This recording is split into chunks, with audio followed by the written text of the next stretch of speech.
Morning.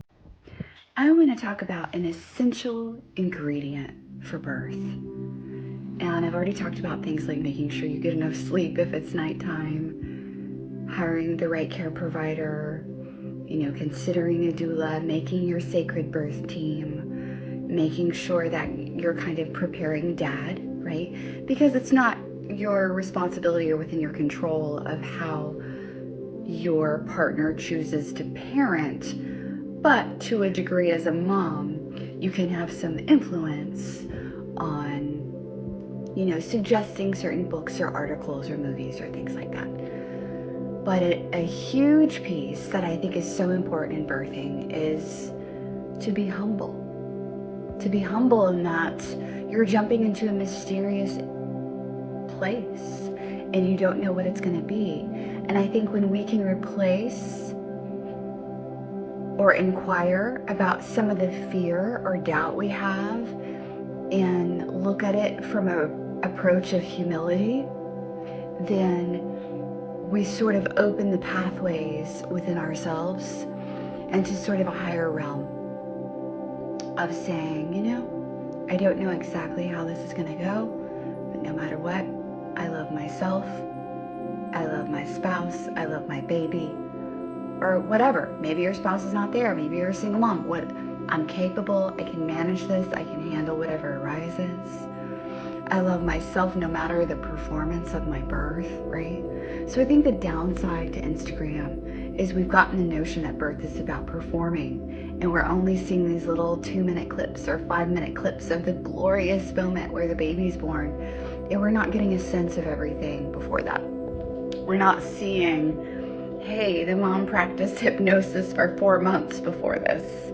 Or we're not seeing the work that woman did in journaling or exercise or the growth in that marriage before the baby was born, the last few weeks before the baby was born, the way that they connected. We're not seeing those things, right? So we need to be humble as we're taking in all these images. And while I'm all about female empowerment, we can do it, we're incredible mammals, I also think that there is a level of humility and being humble that is required because this is a spiritual space. This is a spiritual space. Birthing is about another life coming in, another soul on its mission. And if you don't believe that, that's cool, but I'm not the doula for you. And I can't do what I've done for 13 years without getting a little woo-woo. And I've stopped watering myself down because it's not serving my people. Because this is a ancient role from modern times, and the ancient ways are what the people have always known, that this life coming in is sacred. This is important, and we must treat it with a sense of humbleness, because in that humility we find the openness. So I think there's this kind of fine balance, because people are like, oh yeah, we got this, we're strong, and I think that's good. We want to be confident, we want to have trust in birth, absolutely. Ground, center, find your solar plexus, claim your power, yet have the humility and a higher order. There's a balance, and when you can strike that balance, it's a lovely, amazing, wonderful thing, because it's not about your will, it's about a will that is so much greater and higher, and we can get lucky enough to be a part of that. And it's like, the top of we're the string on the top of a kite, or on the bottom of a kite, right? So the soul level is the kite flying, right? And we just get to be the string that's pulled along, right? And then that birthing experience is just a natural flow of that energy moving through the woman's body, because that's the divine energy pouring in, right?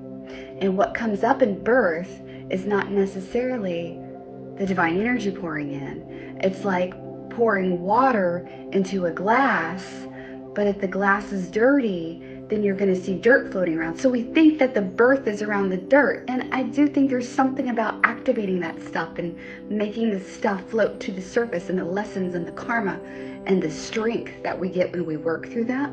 But I don't think that itself is birth. Birth is just the energy that pours in, and it's like what's activated was already there. And so there's an opportunity in pregnancy to look at that stuff, look at that dirt, right? Look at those fears, look at those doubts, look at those tendencies and pattern and thought and thinking, the persistent thought forms, let's look at those, because when you're in birth, the water's going to pour in the cup and that stuff's going to swirl around.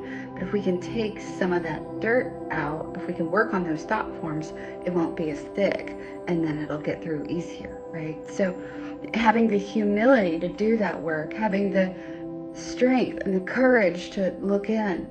So, and this is to say, we have to have confidence. It's like, oh yeah, we can do it, right? Like, women can do it, we're strong, right? Yeah, at the same time, we are not men. We are not men. And our strength comes from a different type of place.